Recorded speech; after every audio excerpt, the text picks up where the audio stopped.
Hey, how's it going? So this is going to be update video number 3 and part 9 of the series. In the last video, if you missed it, I ended up tearing out the whole interior, old wiring and such. So that is all it piled up there. As you can see, I got my new rad support in. Got that in yesterday. And I got my polyurethane subframe bushing kit. So that is pretty much installed now. I only have one more bushing to install, and then that'll be it. The reason why I hadn't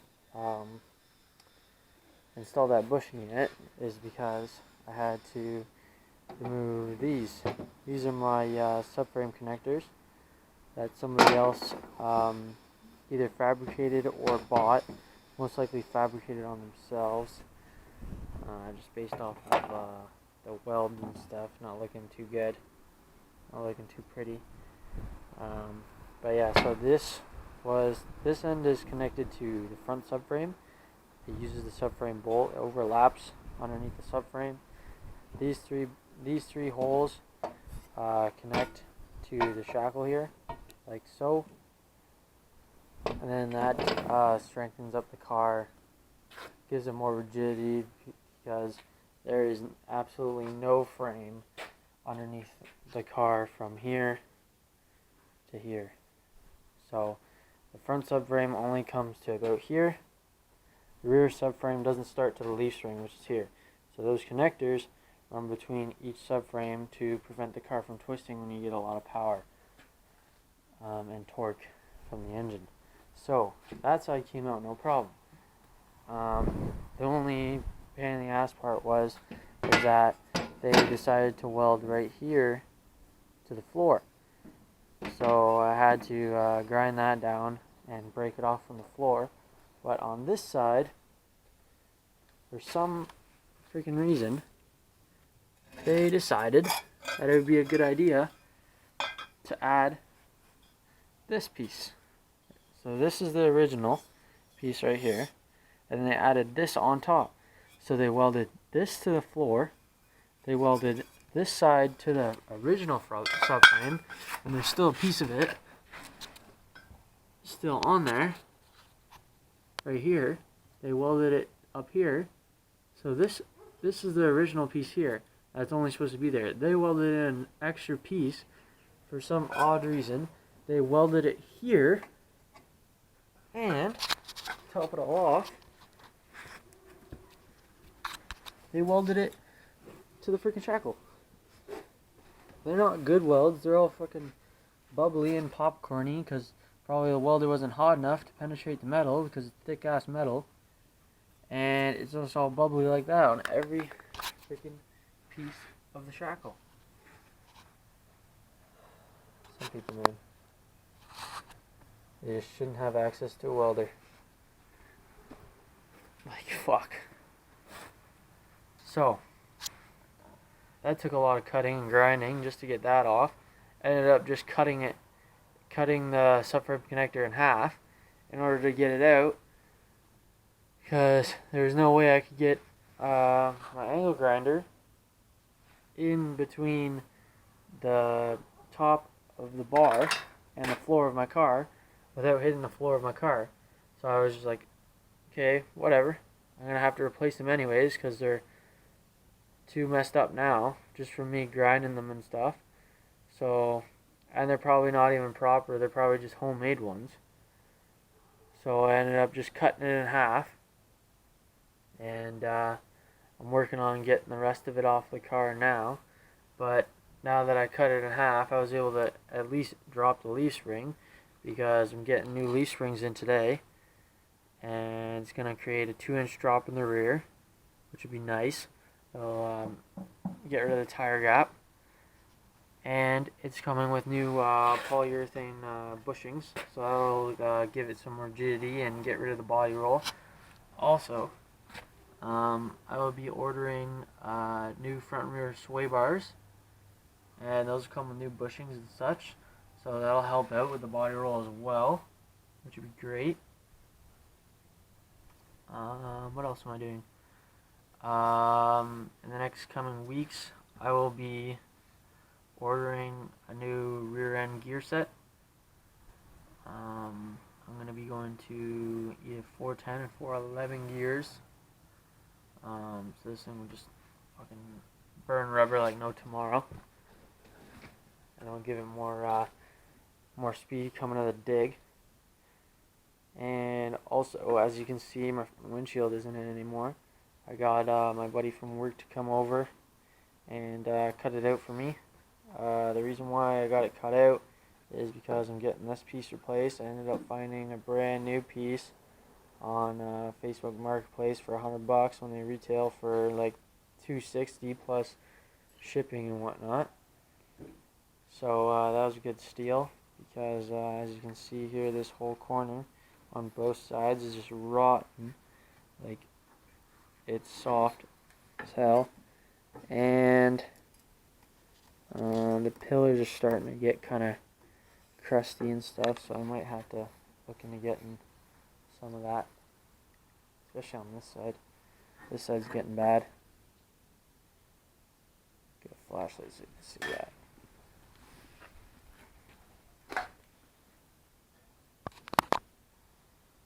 See in there. It's getting all bubbly. I have to get in there, grind it all down, and maybe get a piece of sheet metal in there. But this, once I get the leaf springs back in, I'm going to get it put down and back on the wheels. And then I'm going to send it over to my buddy who does all my metal and stuff like that. All my fabricating. And he's going to put that piece in for me in the front. I worked on sanding this whole side down. Just level with the door. I'm going to work on getting up on top of the roof and stuff. This is down to, I believe, 200 or 220. And I'm going to get it up to around 600. Just so it's easier for the guy that's painting it. Doesn't take him as long and such. But I just wanted to give you guys an update. I was able to get this side out completely, which wasn't that bad. As you can see, the bushings are just dry rotted out of it. And I removed my traction bars as well because the new wheels that I got are getting pretty tight fit to this corner here. Don't really want to pop another tire, so I'm probably just going to put those up for sale, see if anybody wants them. But I'm going to work on removing that upper shackle up there on this side, and then once I get that out, I'm going to put the last remaining bushing in, and then see if my parts have been delivered yet, because I'm still waiting for them to get delivered to my house, and then I gotta go drive and pick them up, come back here and see if I can put them in today, which would be nice. So I'll get back to you when I have this last leaf spring out, and then we'll go from there. So update, as you can see, leaf spring is out. I ended up having to cut this in half, obviously. So this is what it's supposed to look like here. A piece there, wedge up there, and they actually welded this to it as well. So I'm gonna have to grind this shackle part off because I'm going to need that, and after I'm done grinding these welds off, I'm going to be repainting both of them black to match the underneath of the car. I went on Summit and ended up finding a new set of these for $150, which isn't too bad, and they're powder clear coated instead of just in black primer, so that paint should last a lot longer than just the regular spray paint. But yeah, I got both rear leaf springs done out. I got the last subframe bushing in there. I ended up putting these traction bars up for sale. Sold them in like less than half an hour. I was hoping to get my new leaf springs in today, so I could have them up and in the car and have the car back on the wheels, but I guess the shipment got delayed and it won't be until tomorrow, which is kind of shitty because I won't be able to actually put them into the car until the weekend. But after I got done taking out the last bit of the leaf spring there, I got tired of tripping on this big metal bumper, so I decided to put that back on. The rad spore is still loose in place there, just because don't want to screw it down in place yet, because it's like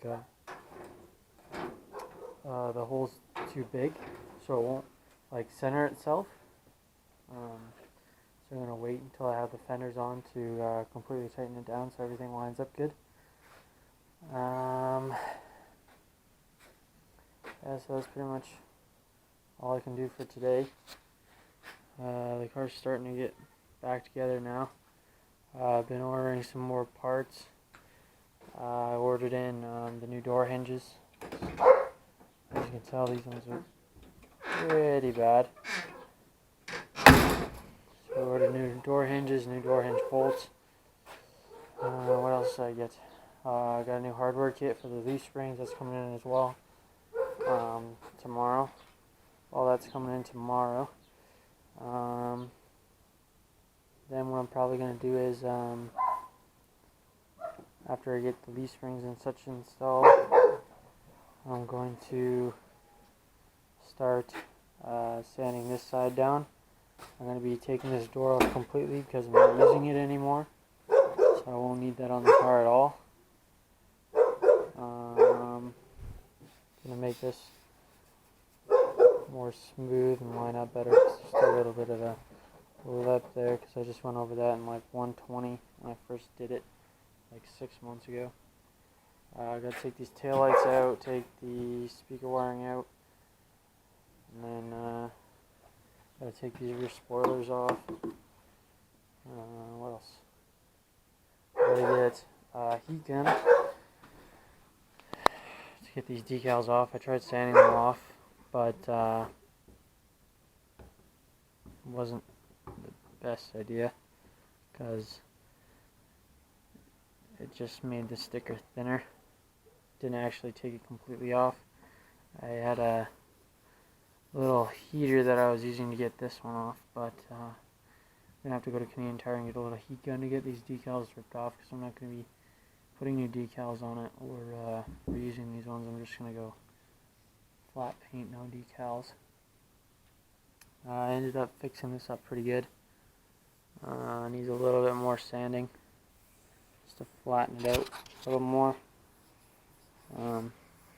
But other than that, it's pretty smooth. Like this is like 220, and it's pretty smooth as it is. I'm gonna work on getting these off so I can get in this little area there. But that's pretty much it for right now. I'll probably be posting this in a couple days, and then I'll get back to you on the next video. The next video will probably have me actually installing the new leaf springs, getting the rear end back up in place, and then I'm going to be ordering, after I do that, I'm going to be ordering new sway bars, because like, look at that bushing is just toast. Yeah. And then I'm getting new Viking performance shocks in the rear, so I'll have Viking suspension all the way around. Should be pretty good. I like the ride quality of the front coilovers in the front, the dual adjustable coilovers. They're pretty smooth ride. And then later on, I plan on taking the gas tank down and replacing the fuel pump with an electronic fuel pump, because I don't think the manual fuel pump on the motor will withstand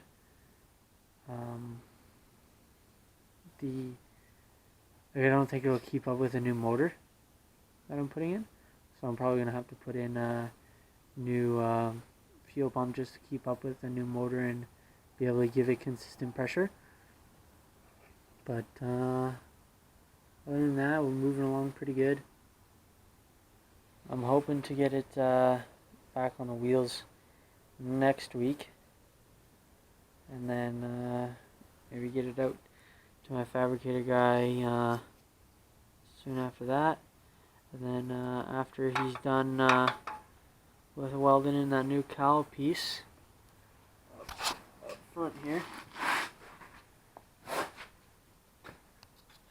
after he's done welding in this new piece that I have inside, we're going to start putting on the fenders. He currently has my replacement door, so I'm going to be putting that on the car, on the passenger side. Switching everything over from this door to the new door, like the glass, the window, rail like mechanism that already has a motor in it. I gotta see if it's any good.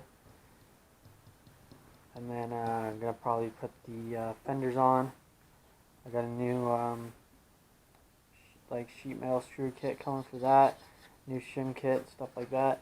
Also, I'm getting new inner fenders because I had to cut mine out, as you might have seen.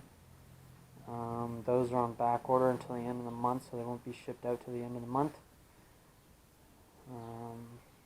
But yeah, other than that, we're slowly piecing it back together.